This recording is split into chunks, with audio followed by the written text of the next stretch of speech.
In this video, we're going to talk about moment of inertia, and we will cover the third principle now of angular momentum. And we will apply this to two different problems, one of which having to do with forces acting about a pivot point, and the second problem having to do with more of a pendulum type situation. So remember that we have angular motion all over the place. We have propellers. Every time you open a door, ballerinas or spinning motions. Anytime you pick up something off of the ground, we have some sort of a pivot point and forces acting on that. You've probably heard you don't want to lift with your back. You want to be careful there. And we have, excavators, we have tires, engines, pulleys, yo-yos, gear ratios. We got the, wrenches, a lot of different times where we're dealing with torques and angular motion. And so that's what this principle is all about. And so we'll get into this right now. So when we have things moving in a circle or angular motion, we're dealing with resistance to that motion, which we call rotational inertia or moment of inertia. It's similar to the idea of center of mass or center of gravity, centroid, where we kind of add up. We have this weighted average to find the center of mass. When we have point particles, we're kind of adding them up as well. About a particular axis of rotation, though. And so we are taking a point mass, which is a certain distance away from an axis of rotation. We can kind of add them up with the formula mr squared. And remember, distances are measured from the axis of rotation to the mass that is rotating about that axis. We also have different shapes of uniform density that we can use these formulas from calculus for. And we also have the parallel and the perpendicular axis theorem. So if you know the resistance to angular motion about a particular axis, we can also find what it would be about a parallel axis by adding an additional amount here based on the distance away from a parallel axis of rotation. We also have perpendicular axes as well. And if we know what it is about x and y, for example, the perpendicular to both of those would be z, and so we can figure out what it would be rotating about a perpendicular axis.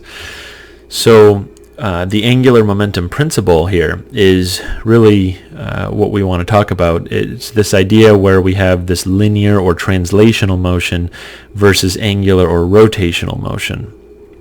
What we're dealing with is a circle or some part of a circle a lot of times that we are traveling, and we have some sort of a radius to that circle, and we have some sort of an initial position, which is represented by some sort of an initial angle, and we have some sort of a initial velocity, which has some sort of a initial angle to it as well, and we have a final position and a final angle, final velocity, final angle.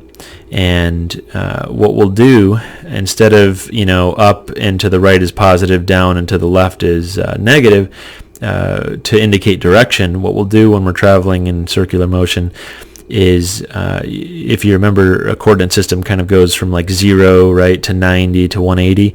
So we're dealing with a positive direction being counterclockwise motion, and then clockwise motion is going to be negative, the way that a clock moves. That's why it's called clockwise.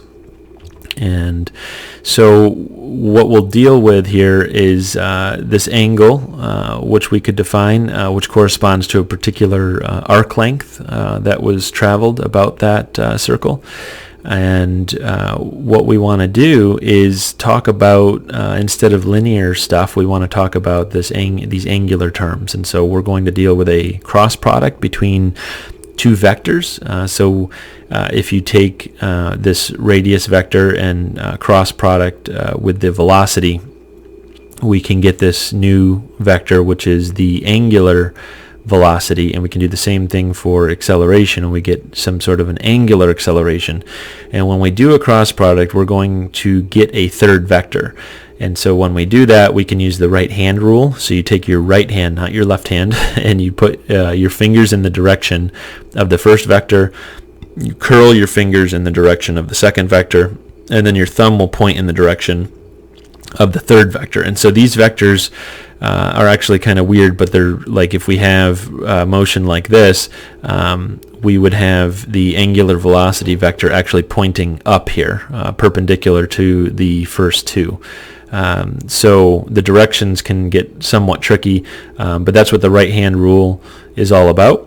And we do want to deal with these cross products now that we're dealing with angular motion. Also, think back to your 5 kinematics formulas, your linear formulas, and we had some sort of a missing variable, and we could choose strategically. Well, those can still be used, but instead of talking about displacement, we're going to talk about angular displacement. Instead of talking about velocity, we're going to talk about angular velocity, and so on. And we can basically just swap those variables out. It's not really anything new. It's just a different form of the same equations. It's the angular form. We also have this idea of displacement is equal to the angular displacement times the radius. The velocity equals angular velocity times the radius, and so on, which is interesting. So the main difference, right, between linear and angular has to do with the radius. So we know that the radius is a fairly important measurement. We also know that when we take this arc length and we go all the way around, it becomes the circumference. So we have this angular conversion chart. A lot of times we're dealing with radians per second, for example, but we could also talk about it in terms of revolutions or degrees per second. And we also have the idea of a time period, which is the time that it takes to go all the way around. So we have this angular conversion chart. And so we also have uniform circular motion and non-uniform circular motion. So we've talked about centripetal force, and we have this idea of centripetal acceleration, which is only coming from the idea of changing direction of your velocity. But if we're also accelerating tangentially, we have some sort of a total acceleration that we have to consider. And that gives rise to this idea of centripetal force, which we are already familiar with. And centripetal force is this new idea of a net force that has to be supplied by something. So in order for something to travel in a circle, you have to have some sort of an actual real force that's supplying the force that's needed in order to travel in that circle at a certain radius and at a certain speed of a certain mass. So if you're swinging a string around, it's tension. If you're driving on the road and you're making a turn that corresponds to a certain turning radius, it would be friction.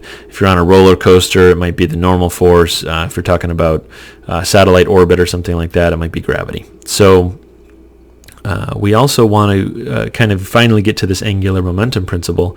Remember this idea, we're basically taking our variables and we're converting them over to the angular form, and the main difference between them is the radius, or the fact that you're traveling now in angular motion rather than linear. Notice how we have the mass converting over to this new idea. Instead of inertia, we have like the rotational inertia. And so, but we can also use momentum to angular momentum, kinetic energy. We talked a little bit about to rotational kinetic energy. We talked about the formulas going over here as well, but what's really cool is we can look at some of these big formulas that we've learned and make sense of these new formulas. So F net equals ma, Newton's second law. We can basically put that over into, instead of the net force, we're looking at the net torque. So torque is just angular force, or force acting at an angle. And so we can have different torques, which can be, combined together to be some sort of a net torque, which is going to cause, instead of mass, we have inertia, and instead of acceleration, we have angular acceleration. And we can get to that through the radius. So you take the cross product of the radius vector, which is going to be from the pivot point to whatever the force is, cross product with the net force. So there's two major formulas here for torque. We have the idea of momentum, which is mass times velocity. So we have angular momentum, which a lot of times is L, is equal to, well, angular mass pretty much, which is I, times the rotational velocity. And we also have the idea of the radius going in there multiplied by the linear form in order to get the angular form, cross product here. And we have the idea of kinetic energy, translational versus rotational. You can kind of see how you're just swapping the variables. And we finally get to the angular momentum principle. So remember, the momentum principle was basically relating changes in momentum to force and time. And we could look at this in more of a derivative form, which is dp over dt equals F net. And we could do the same thing for angular momentum. And so we have a principle dealing with linear motion. We have a principle dealing with energy, the energy principle, and now we finally have a principle dealing with angular motion. So we have rotational or angular momentum, and we have rotational or angular force, which is that torque. So the angular momentum principle, what I want you to understand is that it's not really anything that's that different. So I wanted to show you how all these formulas kind of convert themselves over into the angular form. So you don't have to memorize like 500 equations. You just have to understand the idea that we have here, moving from one to the other. And that's why we're trying to narrow this down into 3 principles instead of having to look at all these equations that a lot of people try to memorize. And so we're basically dealing with 3 principles now that describe a lot of stuff around us. So we have that momentum principle, energy principle, and angular momentum principle. So we'll apply this to 2 problems. This first one, we have a crane, and we have a pivot point. And so it's very important to know where your pivot point is. In this case, it's defined for us. Sometimes you can actually choose your pivot point. But whatever your pivot point is, you have to measure all of your distances from that pivot point and try to keep it consistent throughout the problem. And so what we're going to do is take a look at the forces that are on this and we are going to try to figure out how much torque is being generated from those forces. Because just because you have a force doesn't necessarily mean that you're going to have a torque. For example, when you try to open a door, do you open it from the hinges or do you open it from the handle? I mean, if you push right on the hinges, it's probably not going to open because your distance away from the pivot point, which is the hinges, is pretty much 0. And so the farther you get away from the pivot point with the same amount of force, you're going to create more torque. And so it's not just as simple as looking at forces. We also have to look at where those forces are acting, and is that going to result in some sort of rotational motion? And if it does, what direction is that rotational motion going to be in? And so those are some of the things we should be thinking about right now. So what we are going to be dealing with here is we're going to answer this question: where must the crane's counterweight be placed? So a distance x, remember, look at all these distances are pretty much measured from the pivot point, when the load is lifted from the ground at distance d. And so we will take a look at this. We're going to look at this angular momentum principle, which is our new principle. We're going to identify the system and the surroundings. So we have the system being the crane's arm here, the counterweight, and the load. And the surroundings is going to be this pivot point here and the earth. We have these different forces. So we want to look at these 4 different forces at the minimum.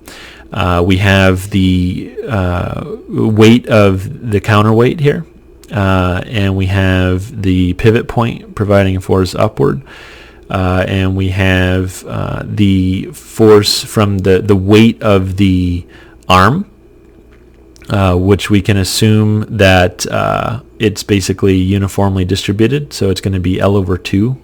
It's going to be the mass of the arm. And then we have the mass or the weight of the load here. And notice how we have, kind of 3 things acting down and 1 thing acting up. So the pivot point force it is important in that it's preventing the whole arm from falling down to the ground, but it's not actually generating torque, because it's what's the distance away from the pivot point? 0, right? It's acting at the pivot point. So there's a force here, but there's not a torque here. Now these forces are a certain distance away from the pivot point, so these three forces are actually going to generate torque. The reason why I put two of them as red is because these forces, if you can imagine it rotating about this pivot point, as they act in this direction, it's going to result in clockwise motion. And we know that clockwise motion is going to be negative. And this one is blue because this is acting down, but it's on the other side of the pivot point. So if you can imagine, this would result in the opposite, which makes sense. It's the counterweight. It's supposed to be counteracting the torques, right? And so this one is going to be causing a counterclockwise motion, which would be positive. And so we have a positive torque, and then we have two negative torques to consider. So we're going to assume that like we said, that the arm has uniform mass. We'll assume that the cable's mass is negligible. We'll definitely make some assumptions, but let's get into how we actually would solve this problem. So we're going to apply the angular momentum principle. And we also need to know that since the arm is balanced, there is no change in angular momentum, so we can basically set the net torque equal to 0.